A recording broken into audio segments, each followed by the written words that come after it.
So Season 9 Competitive is starting in just a few days, and I wanted to start right now giving you guys some tips of what you can do in Overwatch Season 9 to maybe do a little bit better than you did in Overwatch Competitive Season 8.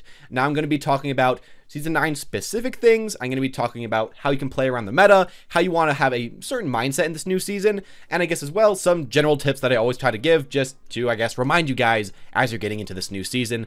And with all that said, let's get started right here. So the first thing I'm going to say to you guys is I think the most important thing, but I guess also the most corny thing that I'm going to mention here. And that is, if you're playing in Overwatch Season 9 and you really want to climb this season and win a lot of your placement matches and just overall get a higher rank, I'm going to recommend to you guys to make a goal for this season. And personally for myself, my goal is to try to finally reach Grandmaster. I've been able to hit Master and even go a little bit up in it again and again and again, season upon season, but I haven't been able to quite hit that GM rank. But for myself this season, I'm putting the goal to try to reach that. And for myself personally, I know that there have been 8 seasons already, and I finally want to try to reach the goal that I've been wanting, and I'm actually finally putting it on the forefront for myself. I'd recommend to make a bigger goal for yourself than you did last season, and to try to achieve it the best you possibly can, and to actually put a way for you to achieve it. For myself personally, I've committed to try to play at least 1 hour a day and study Overwatch for 1 hour a day. So watching a stream on the certain character I want to play, or maybe I guess if I'm feeling lazy, I'll study for half an hour and play for an hour that day. I'm really having a goal to put in the time this season, as usually I personally know that I don't put in enough time and I don't put in enough work. And if you think you're one of those players, there you go. Try to make a goal for yourself to try to achieve. And maybe if you're one of those players that just grinds a ton of games, make a goal for yourself to try to rank up with less hours, and try to rank up by learning what you're doing wrong, by focusing on yourself, by maybe writing down all the good things you're doing and writing down all the bad things you're doing every game to try to not do them again. Really make specific goals for yourself that are achievable, because that in general is going to be the most important thing if you want to rank up in the long term, and I guess as well if you want to rank up in your placement matches, because these goals will kind of give you motivation to actually try in these matches more than just, hey, I want to get the CP that I got last year, as some people do. So now that we're gone with that, I want to get onto some, I guess, more actual tips for this Season 9 competitive. And the first thing I'm going to give you guys is a tip of what not to do. And that is, don't Do OQ or TrioQ with friends that are much lower elo than you in the placement matches. Now, I mean, after you play your placement matches and after you're ranked, I really couldn't care less. It doesn't matter. Play with whoever you want to. But during your placement matches, I had a friend that was around mid-diamond, went about 5-5 in his matches, but got placed mid-plat after playing with his friends. And his friends were all about gold, silver, all of that ranking. You actually do somewhat get pulled down based off of your friends. And if you've ever played a lot with your people that are super low rank compared to you, it's okay to play with them again. I'm completely for that, trying to help them out, trying to get them to be better. But during your placement matches, it's not really the time to do that, because, yeah, the system does punish you a decent amount. I really wish that it wasn't that way, but that's just a tip I have for you guys of what not to do. Now, I guess let's kind of switch the chord and go directly onto things that you should be doing in the placement matches in this new season. And the first thing I'm going to say is that placement matches aren't super important. They do matter, and you should be trying your best, but don't get too stressed out about them. What you should be trying to do is have fun, play the heroes you're good at, and keep them as least stressful as possible, honestly, because while they do matter and while they are important, having fun is another thing that's important, and staying calm is going to overall help you along in your placement matches. So please keep that in mind. But I guess another tip that's going to be important for you in this new season is that if you are getting into some placement matches this season and you don't know exactly who to play, what I'm going to recommend is to play the heroes that you were good at last season. And no, I'm not saying that you always have to play the same hero season after season. For myself personally, I want to try to learn Doomfist, I want to try to learn Moira, and really get those characters better for myself this season. But during my placement matches, I'm still going to play Diva and I'm still going to play Mercy. I'm going to play the characters I know how to play, and I'm going to try to get the highest rank that I can as a start-off point with those characters, and then from there, try to learn my new heroes. I think that this honestly is probably what you want to do, because if you just play your new heroes at the beginning of the season, a lot of the times you're going to get very discouraged, not want to play them, and if you get placed very low because you just did really badly with your new heroes that you don't have much experience on, again, you might just kind of give up on them. I do want to say though, it's not the worst thing in the world. If you really just want to start off playing these characters, that's fine, but I would recommend to play who you were good at last season, and then maybe sometimes mix in some of the new characters slowly but surely. That's probably one of the best ways to do it. Now, something else about Season 9 in particular It seems like Season 9 is going to be a tankier meta. Maybe not a full tank meta, because it does seem like there is at least some counterplay against the tanks, and I don't think it'll be nearly as bad as the Season 3 and a tank meta, but honestly still, yeah, it's probably going to be at least a triple tank meta. But even though it's that case, you shouldn't be afraid to play DPS, or play support, or play the role that you've always wanted to play, or play the role that you've always been playing. I think that while it can be kind of discouraging because it will be harder for you to play DPS now, and I guess it will be harder for you to get better at that role, it still is definitely possible, and especially if you just kind of change your playstyle. Maybe beforehand, when you are playing DPS, you just always try to outplay the other DPS, get picks on them. Maybe you can't do that as much this season, but what you could do is try to get picks on the supports that are healing up the tanks, and if you can do that, you can oftentimes eventually kill the tanks and win from there.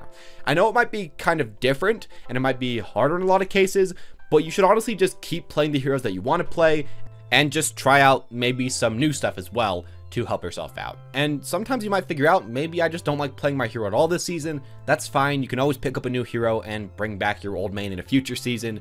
Both ways are perfectly fine. Don't feel too bad if you don't like playing your hero that you've always been maining in tank meta, because sometimes it's just not fun to play your hero in a certain meta, but just save them for a future meta and it will be fine in that case. Just don't feel, again, way too bad.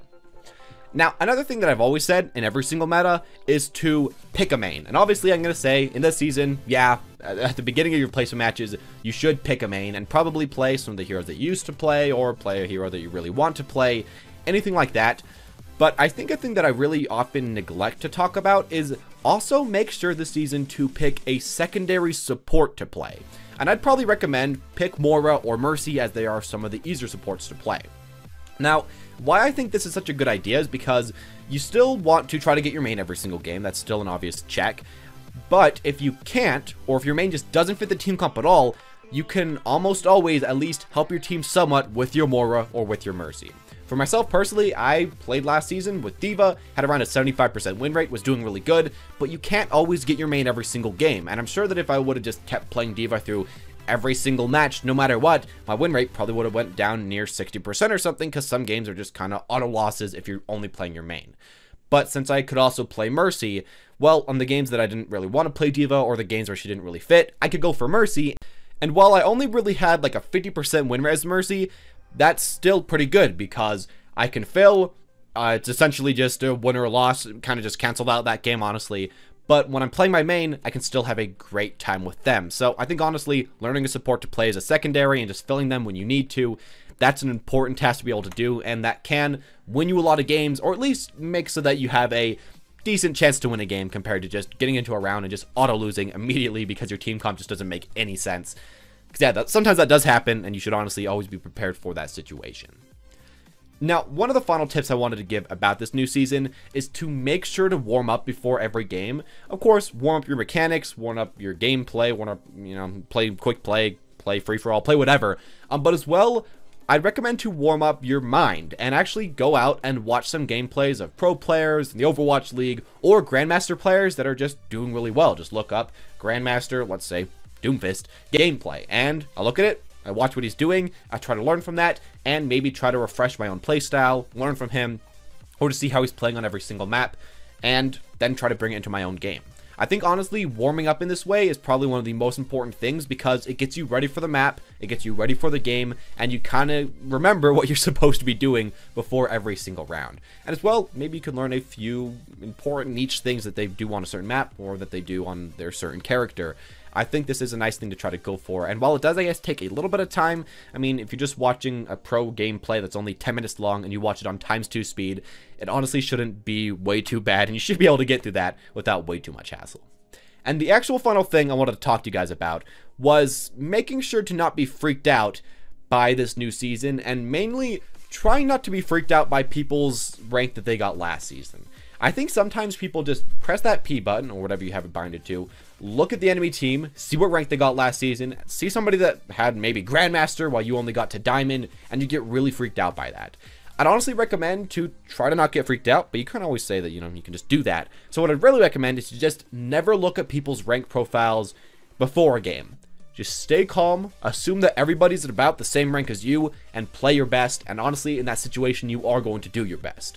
If you go into a game playing DPS, let's say you're Tracer, and you know that the enemy Tracer is Grandmaster, he's always going to outplay you because you personally believe that he's much better than you. But if you don't know, maybe sometimes you can do a little bit better than him, and then of course you can check after the game to see, hey, you know, I did half decent against that player. I'd really recommend that as well. Just don't freak yourself out and don't psych yourself out before your placement games, because I see that happen a lot, and whenever that happens, it seems like my team loses, so please try not to do that. But anyways, as always, guys, that's all I'm going to say about the placement matches for Overwatch Season 9 Competitive. I tried to give you some stuff about the season in particular, some general things. And if you guys have any other questions about really anything, make sure to leave that down in the comment section down below. This season, again, I am going to try to reach Grandmaster. I can't promise that I'll reach it, but I'll try my best. And also, I'll try to stream quite a bit of that if you guys want to see that. So I guess tell me in the comment section down below if you do want to see that by writing Pringles Jalapeno, because, again, I had that on my desk. Anyways, as always, guys, though, thank you all for watching. Hope you enjoyed. And as always, have a wonderful day.